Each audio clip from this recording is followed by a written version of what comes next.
Okay, now we are going to move to our final session of the day, which is a little bit of scenario work at your tables and then a panel discussion around a scenario that's been created. I'm probably going to suggest that some of these tables might want to congregate into larger groups of fewer tables, because Tanya's got a case study for you. They're already on the tables. Okay, so I'm going to briefly introduce the case scenario to you, get you to have some discussion on your tables around this scenario, and we're then going to have a panel and you can have a discussion with the panel about what your thoughts are on the scenario. All you need to do is just identify somebody from your table who might sort of take the lead in kicking off the discussion with the panel. So while I'm reading this, a couple of you might want to kind of move in this way from down there, and I'll just briefly go through this scenario. It's obviously fictional, but I think it'll ring bells with most of you who work in health services, regardless of where you work. It's developed to enable board members and chief executives to explore their role in leading the organisational response to prevent and manage OVA, which we now have abbreviated. It's about two nurses, Toby and Louise. Louise is experienced, a 10-year nurse. Toby has been working in a metropolitan service and has now returned to this health service in a small rural town, and they are the only two nurses on duty. There's a visiting medical officer and there is no police station in town, so they're quite isolated. Toby believes the organisation is very hierarchical, with a culture that doesn't encourage people to speak up. They've got a patient called Mark. He's 22 years old. He presented at 4 o'clock, accompanied by two friends. He's got, or thought to have, possibly a head injury, the etiology of which is unclear, and the medical practitioner admits him and directs neurological obs taken every 30 minutes, and that works well until midnight, when at 12:30 Mark becomes aggressive towards Toby, doesn't want to be disturbed to have his neuro obs, who would be. The other patients in the ward are disturbed. Toby asks Louise for assistance, and Mark then becomes aggressive towards both of them and tries to punch Toby. And Louise's thoughts at that point are, the police are a while away, I've asked for help before and I don't want it to look as though I can't cope, and we've got a ward full of other patients we've got to look after. So she decides that the best course of action is to let the patient sleep.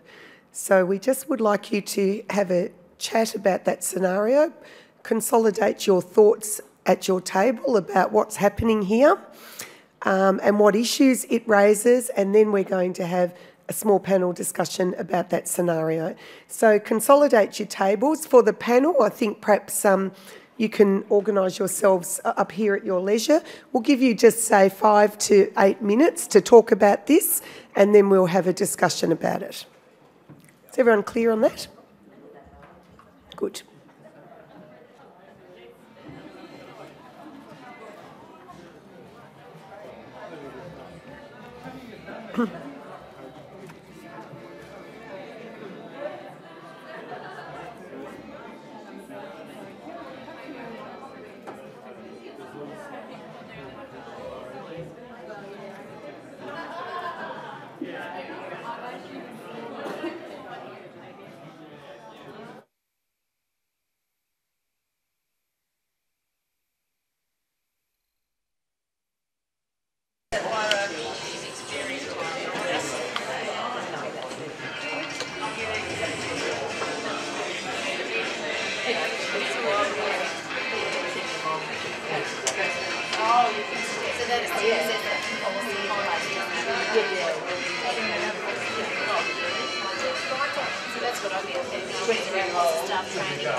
That's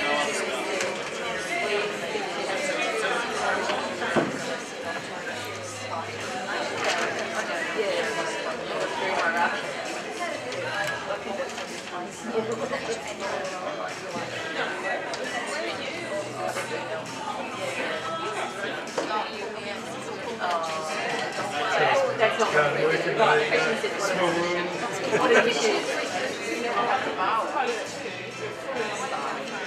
There's staff everywhere. But we still have these sorts of problems.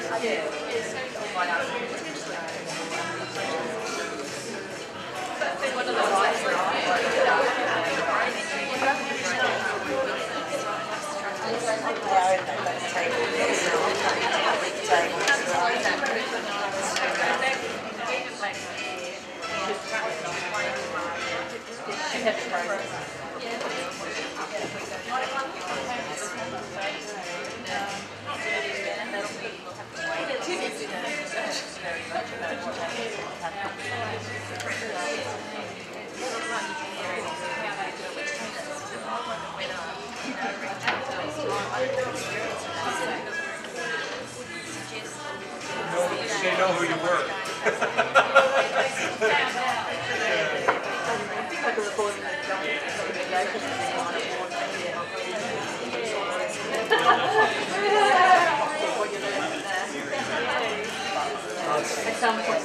Same comment is that if you're, you're chief executive of an airline, you should fly in the back seat of the last row of the plane. You shouldn't always sit in A1.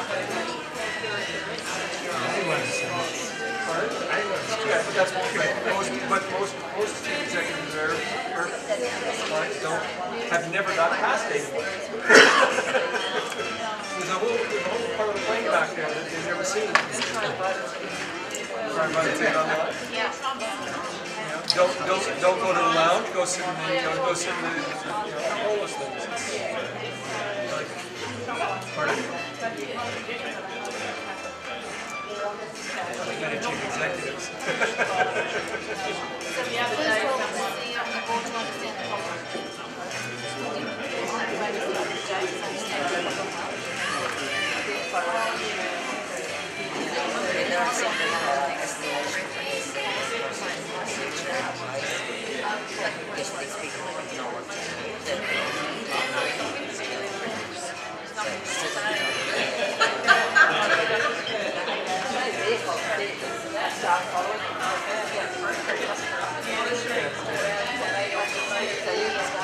Maybe they were following the policy, which is withdraw services, which is, making employees safe is the first priority. I think they've done the right thing. But the guy could be having, he might have a concussion because his brain is but it's not. But they shouldn't just go let him go to sleep without reporting it and escalating it on some, perhaps the CEO or whether the representatives or whatever. Because they're just saying go to sleep and let's forget it. Yeah, and the GP might not be easier to escalate. No, but the CEO, The CEO or whoever's on the hospital.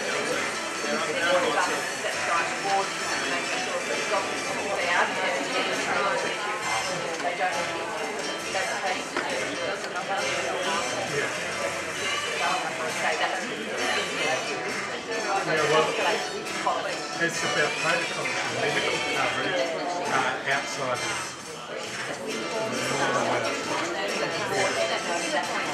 Well, there's clinical issues there about are you capable of providing service? The first question, which I think, if we ignore the clinical stuff and say, well, that's it, but then you get down to this is supposed to be for occupational violence.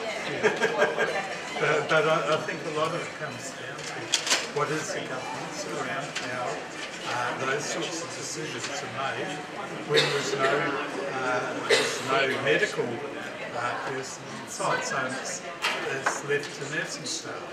So, do they have... Well, there needs to be protocols. There needs But before that, there needs to be, so what the board's going to be doing is, what are the protocols for after hours care in our urgent care? And, you know, are we equipped to safely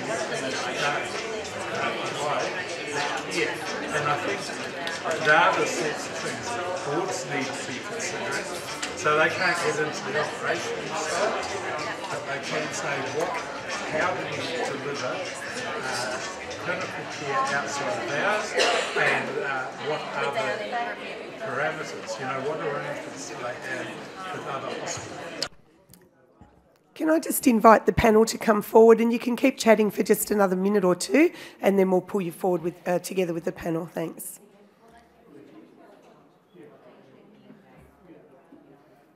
I mean, addressing the CEO, there should be also a policy So if there's a couple of people, mind you, it says there's just two. One would assume there's more people on site than two. No, so if there's yeah. But if they've got this isn't an urgent care, is it? They'd say what it's doing. I think probably a small so if there's an urgent care, you'd expect there to be acute as well.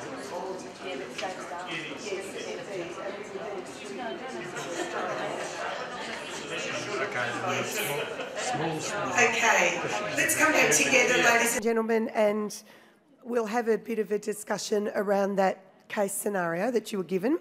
I'd just like to introduce to you Gabby Fennessy, who's joined the panel. You might want to stand up, Gabby. We've got a bit of an awkward arrangement here. Gabby has got this marvellous title. She's the Acting Head of Insights at VMIA. So she was just saying to me, people come up to her and say at random, have you got any insights into this or that? But her job at VMIA is to look at patterns, I think, of claims and analyse them and feedback data. But I love the title. I'd love to be called the Head of Insights. And everyone else on the panel you've already met. So on my far left, we have David. Next to David, we've got Tony. Next to Tony is Denise. Then we have Alistair. And then we have Sue from Peninsula Health, and they've all spoken to you during the day, and then Gabby's joined the panel. So the purpose of this is for you to give us your insights into what you think, the issues you think this case raises, and we'll get the panel then to comment on them. So I'm going to pick a table to kick off, and I think I'll pick this table over there. So did you nominate somebody who was going to speak? Everyone's looking at you, Linda. Would you like to kick off with some thoughts based on the discussion of your table? And we might need a microphone, I suspect. Who's got the mic? Do we have a spare microphone? We've got two up here which we need. Do we have any more? Yes? Oh, great. Thank you. So the microphone goes to Linda over there. Oh, we've got many microphones. There we go, lots. Thank you. Thank you. So in no particular order, the things that we talked about, so in regional and rural health services, this is probably not an uncommon situation, a small number of staff, no on-site security presence.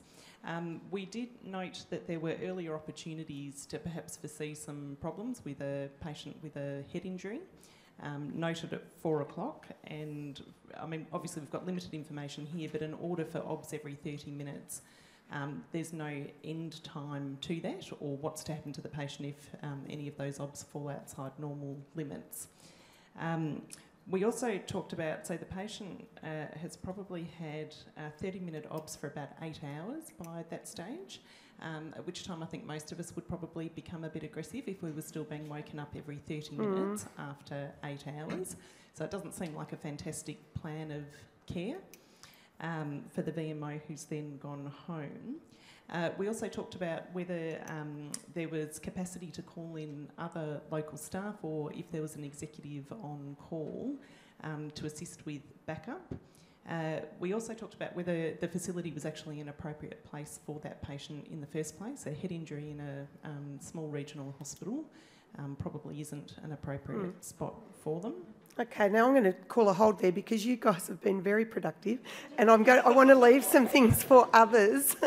So we've got a long list of things, and I'm going to ask the panel to comment. One of the themes there probably is the appropriateness of the clinical management. Was it appropriate to admit this patient to a small hospital with that sort of infrastructure or lack of it? And was it appropriate to be waking them every half hour, 4 hours and hours, and where was the plan? Now, who's a clinician on the panel? Sue, I think that might land with you.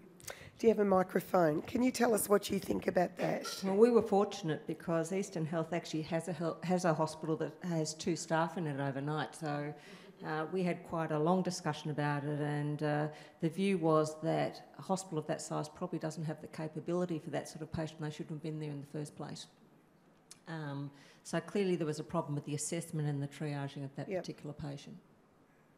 Okay, other comments? Who else would like to comment? Tony, because your people would be called to move him on, wouldn't they? They would, and I think, if I recall, he was dropped off by his friends, wasn't he? That was, so that's a big issue in a lot of small rural hospitals that don't normally receive these patients, but will get them from the community.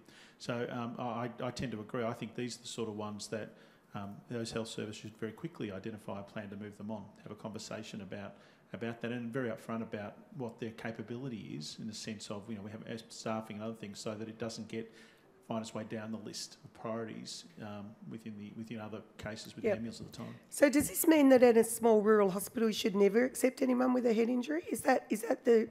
Well, it depends on location. So this is a complex issue around the state. So in many places, that's the health service that they really will need to go to for stabilisation as part of the normal system. But in many cases, there are a lot of small services that are not part of the sort of triaged by ambulance system, but which will get people coming in from the community and have to deal with them. Yep. So you may not get them as part of the system, but you have to be ready that they may come in. So if your paramedics were called to a footy match at, way back at Beyond, and somebody had had a bit of a head injury and query concussion or something, would you bypass the local hospital? It depends on the type of hospital, but depends normally you would. The triage system, you normally would. The issue is often around, but in parts of rural Victoria and rural Australia, there are volunteers who probably it is the most appropriate place for them to go to their first highest level of care, just to at least be stabilised. But they're usually known as that point. Yep. Sue, thank you, Tony. I was just going to reiterate or say something very similar to Tony, that I think there needs to be the government's already doing a capability framework review anyhow, and I think a whole lot of things will fall out of that. But I think small health services need to recognise their limitations and up transfer as quickly as possible. Okay, so we have got the question of the patient being exhausted. Does anyone want to comment on that? By half-hourly obs for hours and hours and hours, and just... Of course they'd be exhausted, and of course they'd be angry. Yes. Somebody should have called the doctor much earlier to try and get a review. So it says something about the culture that people aren't prepared to escalate issues. So that's something that needs to be addressed. But, one of the things we learnt from the Safe Wards program was the patients tell you everything. We know everything about the patients, but they know nothing about ours. And how do we put some context? At least we should have explained, or they should have explained why they were doing neurological obs, to put some context around that. Excellent. From a VMIA perspective, Gabby, do you see this kind of picture coming through from time to time? Yes, we do, especially walk-ups to urgent care centres, where there, I suppose, is a will to really tackle some of these patients rather than escalating, transferring on, and perhaps not so much stabilisation and referring out. So it's fairly interesting as well. But it does happen quite often. What would anyone from the regional hospitals like to comment about your ability to accept these patients? Or yes, over there, thank you. Can we grab a microphone down there? Thanks. Cheryl Clutterbuck from North East Health Wangaratta. But in my past life, I worked at Alpine Health, Mount Beauty. So we had a lot of ski injuries that would come down with head injuries. What we did have was a very supportive GPs that would be in there at the drop of a hat. Now, not working there anymore, but now they've got e-health. So they can actually dial in to a bigger hospital and be reviewed by a registrar there. That registrar can then look at the picture, look at the patient, the whole thing, and can organise for the ambulance to come and pick up. Fantastic, so they can get that support. Thanks for that very much. Okay, now there were some other issues there about lack of security, but we might just keep going through round through the tables and see what others thought, and perhaps these issues will come back. If not, we'll come back to them. So let's go over to your table. What was your discussion around this? Similar to what you were saying, but perhaps just 3 more points we throw in, is that there doesn't appear to be an escalation policy in place. This is going a bit pear-shaped and, you know, the staff are being left out to dry. We're very concerned around Louise's mindset and what support she's been given in the past, if any. And we're also looking and querying what sort of orientation did Toby have when he first started working there. Yep. Okay, so let me think, David, perhaps we might ask you just to comment on that. So Louise has basically said, I'm leaving the patient to sleep. I'm effectively not going to follow the doctor's request because of the situation I'm in, and there's a reluctance to go for more senior help. So, I mean, that was one of the things that jumped out at me when I read it, really, which is around the culture within the organisation in relation to the preparedness to ask questions and ask for guidance and help. And it does kind of give us some indication around the degree to which perception or reality has been that asking for help and guidance has been something that's been reacted to either negatively or not supportively. So the issue, you know, what jumps out at me is you'd be asking questions around the culture of the organisation. Yeah. So if you're a staff member and you come to a new hospital and you think there's a culture here and you're a brand new nurse and you see what you think is a hierarchical culture that doesn't encourage you to ask questions, what can you do? What should you do? Can anyone respond to that? Well, I mean, I have my ideas, but I'd like to know how the hospitals would view that, really. Yes. I mean, there's how we'd like to do it in a perfect world, but then the question about how the hospital would respond. Yeah, so what would you do as a junior nurse if you're in an environment like that? Sue? I would call the exec on call. Right. You know, if you've got the right culture, you should be able to call your executive on call. Yes. And if the exec on call doesn't respond or you don't feel comfortable about that, you should ask Switch to put you through to the CEO. You shouldn't feel worried about doing that. Yes. Okay, so you're saying to these staff, be tough. You're a first-year nurse and you're worried about the hierarchy. You think there might be a bit of a block, but give it a go anyway. No one's going to yell at you if you make a mistake, but they're going to be disappointed if you didn't escalate something that should have been escalated. Then you're not going to get into strife if you make a mistake. Do we all agree with that? You shouldn't, definitely shouldn't, yep. But if you don't escalate and it goes pear-shaped, you may well be in strife. Okay, Gabby? Yep. I might suggest I would agree with that wholeheartedly, that in reality, there's probably a gap between that and what exists out in the community in terms of staff actually feeling the comfort to be able to do so and be responded to in a way that we might expect. Yep. Gabby, did you want to comment on that? In the moment, I would hope that they'd at least call the VMO as the next line of contact yes. in that situation if they were too frightened to talk to executive, but would probably bring it up with my unit manager the next day or next shift to have a discussion about it. Yep, fantastic. Alistair, from your perspective? Yes, just from me, I guess, this is one of those things that's a bit of a free lesson. So we have a situation where there's broadly 2 possible things that could have gone really badly wrong. One is the punch could have connected and caused some serious damage. The second thing is that the observations couldn't have been done and the chap could have fallen into a coma or whatever else and had some negative medical outcome. So we want to prevent that sort of thing from happening in the first place. So the fact that it didn't go badly doesn't mean it couldn't have gone badly. So our systems really need to be in place so that we can actually deal with these issues. Now, the second part of that, I guess, is the investigation side, which we might come to later. But ultimately, what we want to be doing is ensuring that we have the systems in place to deal with these things so that we don't get to the situation where it could have gone bad and we're just lucky, you know, by the grace of God, so to speak, that it didn't. Do we know what the outcome of it was? It may have gone bad, actually. We don't. Yes. So, but we assume that it was just that he simply went to sleep and it all went through. I mean, it's possible that his aggression was related to a developing neurological condition. Yeah. Denise, comments from you? Yeah, look, from a department point of view, and I'll just go back to my presentation and really plugging the framework, and really from our point of view is that we actually want health services to look at the framework, to assess their capability and systems, their current systems, to actually measure what reality and kind of ideal might actually be, and use the tools that we're providing and others are providing around the room and your shared learnings across the system to actually work through what strategies would work, whether you're a small health service or a large health service.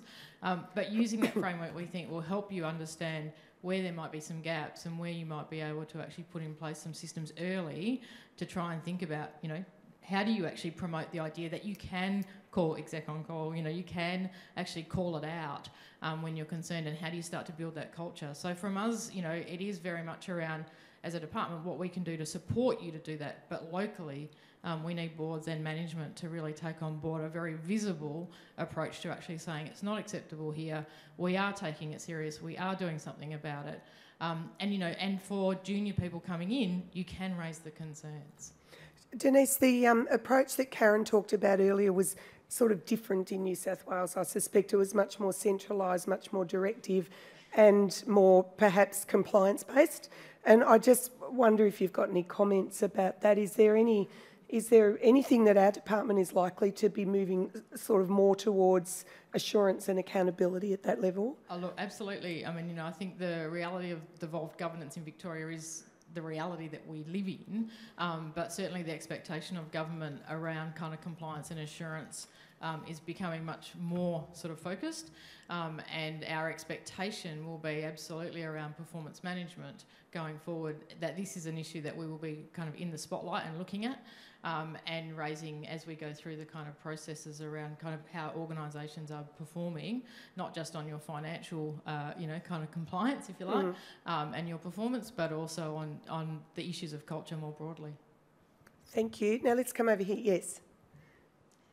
Gabriel Kirby from Hepburn Health, and we run very similar. Yes. So let me just be a little bit political, if I may. And I should have asked Karen, was it from New South Wales? Karen, yes. Yep. How many small rural health services are in country towns where there aren't police 24 hours a day? Because let's just say this scenario did progress to being a OVA, and we've got hospitals in towns where there are no police. Where there's no on-site police. Yes. And when they took out that service away, our staff became worried. Okay, so that's a real issue, a live issue. Yes. Does anybody want, I don't know if it's anything anyone on the panel can comment on, the important... Yes, Tony? I think that's the reality of the world we're living in, and I think the important thing is that you plan for it, because the likelihood of getting it returned is low. But the reality of that's now our environment, and we experience the same thing with paramedics in those towns, exactly the same thing. And I think what we often find is we work very collaboratively because we find solutions to those things. So I think for these are great case studies in essence of local health services, ambulance services and others saying, well, we're going to be exposed to these like we are other types of cases. How could we potentially work together? Are there things that we could do that might be different in that town, but they actually deal with the local issue? Because I agree with you. I think that the worst case is if people go, we've lost our police, or police aren't there, but we've not built a system in place to acknowledge that, and may not be perfect, but it's at least acknowledges the environment we're all working in. So that'd be about building relationships with the police in the regional town who are now covering, presumably, these small... Yes, yeah, fair enough. Okay, yep, we'll take that. No, I think the point's clear and well made. Yes, and they should be asking, yes, those questions. Okay, let's go to that table. Who was going to speak on there? Did you come up with any issues that haven't previously been raised? Over to Julie. Well, yeah, the policies, I mean, we don't actually know what policies exist, do we, or what escalation procedures exist. So if I was a board member, I'd like to understand that. But I think what I think is quite troublesome is if you are a board member and say you don't have this case study, how would you know what's going on? How would you know what the culture was? Well, how would you know? Yes. Which is really the point. You know, we don't usually have a case studies. Yes. Like, is actually going on there? Yes, so if you're sitting on the board of this health service, and not knowing about this case study, what sort of questions should you be asking as a board member of a small rural, Sue? I think executives and boards, particularly boards, learn a lot just by walking around hospitals. You get a feel for the culture, you can tell if the people are engaged, they're happy or not. If they are concerned about their safety, it'll be pretty evident in their demeanour. So it's really important that boards walk around their health services and see what's going on. Good point. Other comments about what the board should be asking for?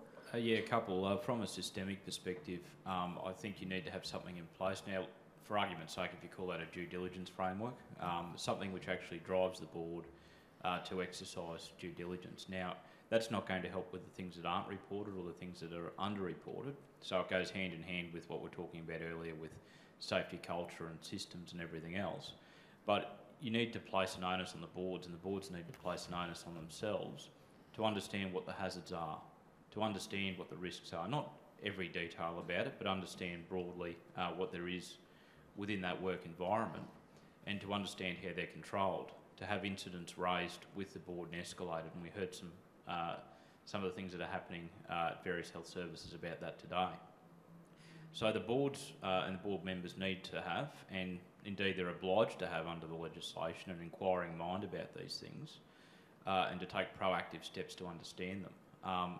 The walking around the hospitals, I think, is a wonderful idea.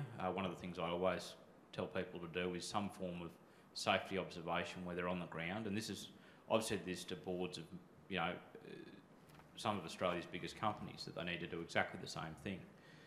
Get out on the ground and talk to people and understand what it is that's going on. The other comment I just wanted to make briefly, going back on something we were talking about earlier with the lack of police services in certain towns. I think in circumstances where you do have that lack of immediate assistance, it actually requires a greater degree of planning and other controls to be put in place because you don't have, I won't call it the easy option, but you don't have the option of immediate assistance. So that actually suggests that you need more controls in place. And as CEOs and boards, one of the things you need to be understanding is, okay, well, we know that we don't have a police service that we can call on immediately, so what do we have in place to manage that? And as other hazards and risks arise, we need to know, through looking at our risk registers or however we do it, okay, well, are we actually managing that appropriately? Is there more that we should be doing? And what about our particular circumstances is different, such that we need to have a greater degree of, or a greater level of controls in place to manage it? Thanks, Alistair. David? And I guess coming from the mental health side of things, how would a board to be able to make judgments around that? So one is around organisational climate and culture. We would wonder about, in addition to the suggestions that have been presented so far, you wonder about metrics that can be used around psychosocial safety and organisational culture and the potential for organisations to be engaged in those in an anonymous way. The other parts are around asking questions around training for managers and supervisors in the degree to which they've been trained in how to support staff in the potential for and in the response to critical incidents, and in de-escalation strategies and self-management strategies. Yes, good. Gabby, anything from you from VMI? We talk to boards all the time about questions they should be asking, especially through their working groups with Audit and Risk Committee, etc. Our expectation would be that you have a regular calendar with your board meetings and committees that talks about occupational violence, work health and safety, where there are reports. There should be a cultural piece several times a year where you get feedback from the organisation on cultural indicators. I mean, this place obviously has a poor reporting culture, so you'd have to potentially challenge the organisation about what they feel their reporting culture is. This could have been reported in several ways as a near miss. It could have been done as a patient safety issue as well. So there's many ways in which you could have captured this information if you had a good reporting culture and an inquiring organisation. Thank you. Denise? I just feel I need to mention WorkSafe as well, and the fact that they also do board training and are more than happy, and I've heard Claire mention it on numerous occasions, more than happy to have conversations with boards around what they can do. So there is one WorkSafe person there, and you know, making kind of giving them an insight into the sorts of questions that they should be asking as well. So. Fantastic. Okay, Julie. Just another point is to look at compliments and complaints. So I chair the clinical care at Moreton, and we've had complaints but not compliments. So we're actually working on getting that coming through. The other thing that happened the other day, which I don't recommend, is that I hit my hand with a hammer and I ended up in urgent care. So I actually had first-hand experience of the care. And I must say it was very good at Moreton Hospital, but I wouldn't go to that extent. To try and get you, for all the board directors to get personal experience. Thanks, Julie. Over on this table, is there anything that came up from your discussions that hasn't been raised already? Training, yep. And so, yes, and you've got two people here who are quite uncertain in their role, obviously. Yep. Yep. Comments on that from the perspective of the panel? Tony? I mean, I can't say too much about the issue of training, and ideally training that's built on the experiences. So the case study we're talking about today is a great case study that I would suggest most small health services may not have experienced, but the fact that they know of one that does, and talking to them about what's happening in your place and what have you learnt, allows you to then say, can we plan, how would we plan for this in our environment? And, you know, the concept of, well, if we just unpack it and talk about it, people go, well, you know, what would we do differently? How would we set up? What are our policies around this? These sort of cases, particularly it's the near miss, even if it's not yours, it could be someone else's in a like health service that you can learn from, and that they then become a really good framework to then say, so what are the, as Dave said, what are the capabilities you require to basically to do that? And as we talked about, we've done some immersive training, but there are so many simple training programs you can do that are actually, you know, focused about just understanding role and what would you do, even desktops and things like that. And a couple of the presenters today talked about the importance of multidisciplinary training, so making sure that all the clinicians are involved, and potentially clinicians from outside the organisation, such as the paramedics. Any comments on that from perhaps you or David? Just how important is it for people to do multidisciplinary scenario-based training, as well as perhaps, you know, computer-based sort of compulsory things? I think it is very important. Can I deviate onto something else though? Because we've talked about near miss. Unless I misread that scenario, this patient tried to punch Toby? Yes. Now, I know he didn't connect, but from a psychological perspective, that's not a near miss. That's an incident. That's an event. Right. So, and I'm struck by, you know, we need to keep this in our... We don't know what Toby's had happened to him before. Yes. So I think it's really important to keep in mind that threats and attempts can be events as well. Actually, that's a really important point, isn't it? And do we have a common language about what is an incident and what's a near miss? Yep. No, maybe needs to be hugely variable. Okay. Thanks for that, guys. Now there are two ladies down here. Did you come up with anything that was in addition to what we've talked about? It's hard being last because there's sometimes not a lot left.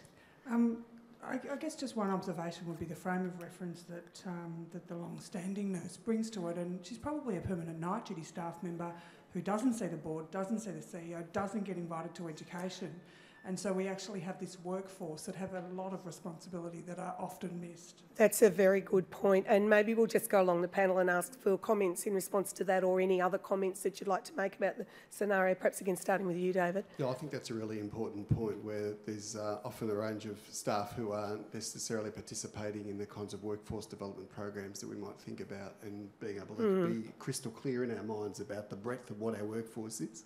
Yes, thank you. Tony? I agree, and I think for me, you can. So I go out one day a month with our crews, including night shifts. So you can choose to do those things. They're choices executive make, and it's amazing what you learn when you're going out with someone on a Saturday night in the middle of the city about what their experience is, and you can't unlearn that. So once you've seen it and see it, you know the reality is you sort of then got to do something about it. Yes, good point, Denise. Yeah, I'd probably just say two things.